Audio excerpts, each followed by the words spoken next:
A question I've been getting a lot from you all is, should I give up on my dream of wanting to work in the federal government? The answer is no.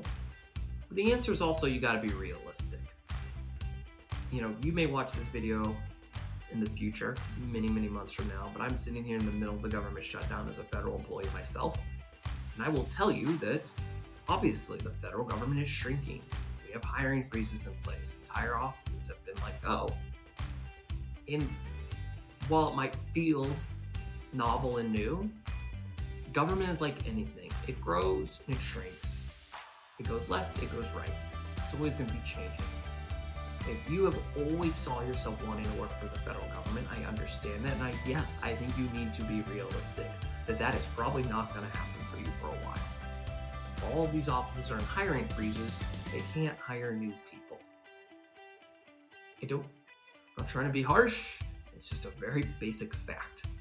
Now, does that mean you should give up on your dream? Well, no, of course not. Things will shake out. Eventually, these agencies will hire some new people, and it may never get back to the levels it was at one point. The point is if you dreamed of just working for the federal government, I actually might say, I want you to question that dream a little bit and go back and ask yourself why. If it was just because you wanted the stability and the benefits, that's not really the type of folks I help. The type of folks I help are the people who probably answer with something like, I want to make a massive impact. I always wanted to work in the State Department because I just got thrilled by the idea of representing my country abroad and helping build better, stronger relationships with other nations because I love my country so much. I've always wanted to work in the agriculture department. I grew up in farming and I was always obsessed with policy, and I just thought I could bring those two worlds together and make good change. If it's something deeper and noble, then by no means do you need to give up on that dream. You just may not be able to have that impact in the way you thought for a while. There are plenty of other ways to work in all of these fields where you don't have to work directly for the federal government. There are thousands and thousands of federal contractors, people who work in those buildings, doing a job that could easily be done by a federal employee, but they have contracted it out. That is a great way to get that exposure, that experience, and sometimes the really great part is there's nowhere near the bureaucracy. You can network your way into those jobs, and you can work in multiple offices because the bigger companies can move you around. It's actually a great way to get your career started. That's how I did it, and that's how most people I know who are federal employees got into the government. They started as contractors and built up those relationships and those skills. But there's all sorts of other organizations out there and other places doing this type of work. But yes, this has a spillover effect. Organizations are probably not hiring like they used to. People are a little on edge. It is not a booming time in the public policy, public space. That is not a secret. But the good news is, for you and me, is that people have forgotten what works. And therefore, what works is now going to work better than ever. People have forgotten how to network the right way. People are going to go on LinkedIn and they're going to message strangers. People are going to go apply to 100 jobs and have AI help them write a cover letter. And they're going to do all this really fast transactional stuff. And at that surface level, that transactional level, yeah, we're not hiring, we don't need you. And it's going to be the end of the story. Now is the time to be doing it the right way, building real relationships, talking to real people one-on-one, get a sense of how they're feeling. What do they think? Do they agree with what I'm saying? Do they have a completely different outlook? Get them bought in so they feel invested and want to help you, because here's what will happen. When there is an opportunity in any organization, there's a new contract awarded, this nonprofit got a grant and they can hire 3 new people, whatever that situation is, now more than ever, people are going to be very cautious about who they hire because they know they may not get a second chance. They realize that if the person they hire doesn't work out, they may not get that flexibility to replace them. They might be stuck with them or they lose that spot. People also know that with so many people looking for work, that if they post a job, it ain't going to be 50 resumes, it's going to be 500.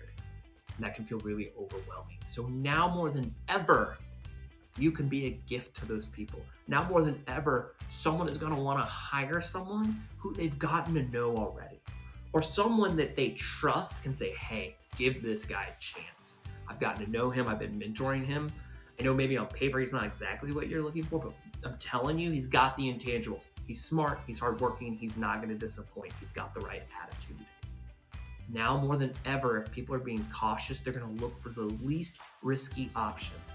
And that is usually, if not always, not the person who's always best qualified on paper. It's that person who they can find out about those intangibles that will never come out in an interview. Anyone who submits in a cover letter and gets an interview is going to say they're kind and they're hardworking and they're easy to be around and they go the extra step and they're proactive. They're all going to say it.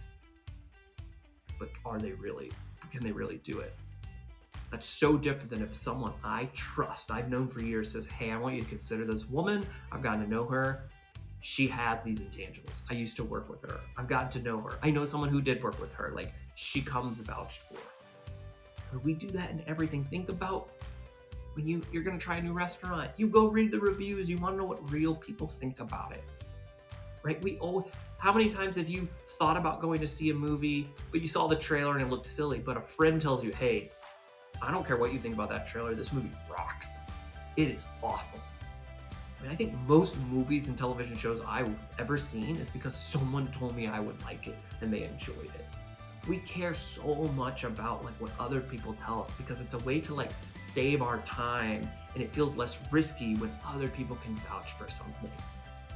That's no different in hiring, right? So you can't go on USA Jobs right now and apply and get a job in the federal government. It's not going to happen. But here's the thing. It was never going to happen. I don't care what year it's been. USA Jobs is a black hole. You were never going to go in there having never worked in the federal government and just get a job. It's just almost impossible. You have to have such unbelievably direct, relevant experience that you're almost an impossible person not to hire. And that is really hard to do, having not found your way into those types of offices in a different capacity. So this has really been the case for a long time. So in some ways you can look at this as a positive. That when these opportunities become available, the people who make those decisions are going to be very, very cautious. You can be that slam dunk easy hire. Now, if you're thinking to yourself, I don't know how to do that. I don't have anyone in my life doing that type of stuff for me who would say that about me, who knows the type of people in my field to do that for. I'm going to question that. I think you actually do know those people. It's the people you know, it's all the people they know, and it's all the people they know. If you start doing the math on that, if you know 10 people really well, and they each know 10 people really well, suddenly we've gotten to 100. You can see how that math plays out, and it just explodes. You're actually a lot closer than you think.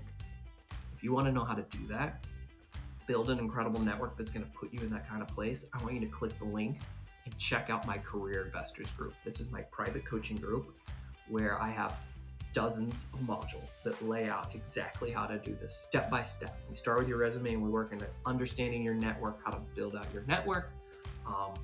It has yielded amazing, incredible results over the years for so many people looking to break into not just the government, but all sorts of different sectors. It's been really astounding. People have gotten jobs on the Hill, they've gotten jobs in local government, they've gotten jobs in nonprofits, they've gotten jobs in environmental policy, international aid, law enforcement, really amazing stuff, education policy. People have done it following this very simple but strategic approach. You also get coaching calls with me. You get to be a member of the group and interact and network with other people in the group, get your resume reviewed by me, whatever that is, and it's only $40 a month. It's very affordable. It's something I'm really, really proud of. It's a lot of fun. So click the link. There's like an 8-minute video that explains the whole thing to you. It's been a stressful time. For those of us who want to be in the public sector, we feel a little bit uneasy right now. That's okay. That's normal. There's still a proven approach that is timeless. This will work in recessions. It will work when the government shrinks. It will work when things are booming. It will always work. It just may work in different ways, slower. It may work faster, and it may lead you to different areas that you hadn't considered, but it's always going to work. It is the true path to having a career of impact and staying gainfully employed. You could take away all my degrees and all my clearances, whatever. I would give them all away as long as I got to keep my network. My network is my most precious thing I've developed professionally. It gives me the most joy and happiness, but it's also the thing that always finds me jobs. And I want that for you too. So click the link below. Thank you all for watching my video. I hope everyone's having a wonderful day.